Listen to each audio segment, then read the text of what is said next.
salamat sa mga taong nakatira dito sa mundo and nagbabalik muli after 4 years of college life and other stuff. Nagbabalik ulit ako para mag-vlog ulit. So, ito ay isang short update lang ulit. No editing. Hindi ko siguro masyado i-edit to. And yeah, nandito ako sa University of Pangasinan kung saan kakapasko ng portfolio ko. And pasensya na, tumitingin-tingin ako sa gilid na medyo naiiyak kapag may tao.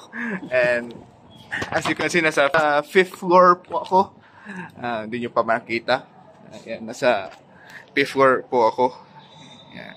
Hindi ko ituturo to itong school na to kasi ang daming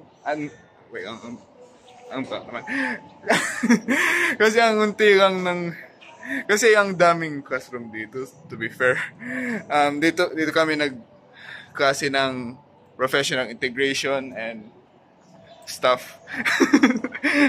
Matagal na rin ako hindi nagvo-vlog, so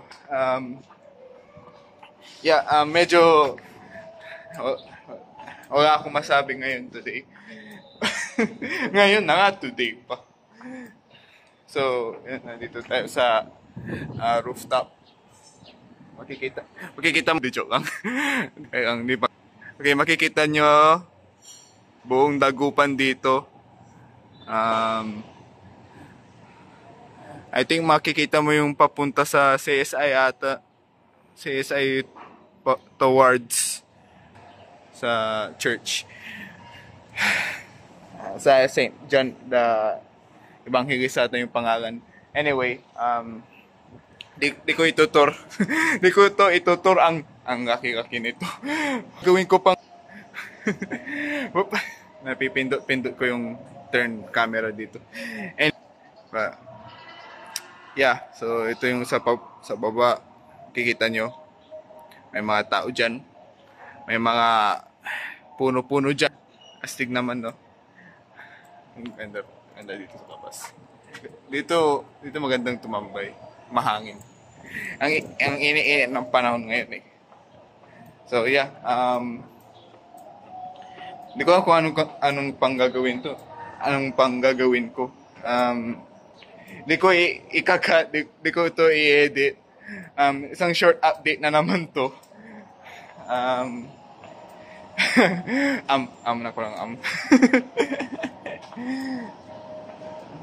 And yeah, pauwi na ako.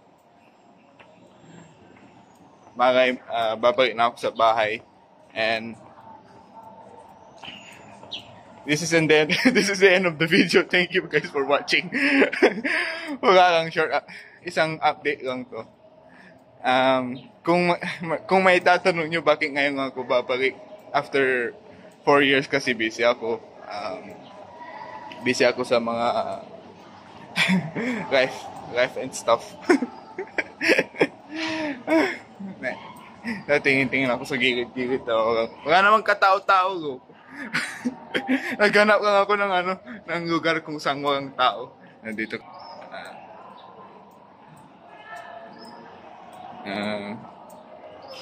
Yeah. Walang tao, I guess. So, okay, bababa na ako and uwi na ako. Kaya, thank you guys for watching. Bye-bye.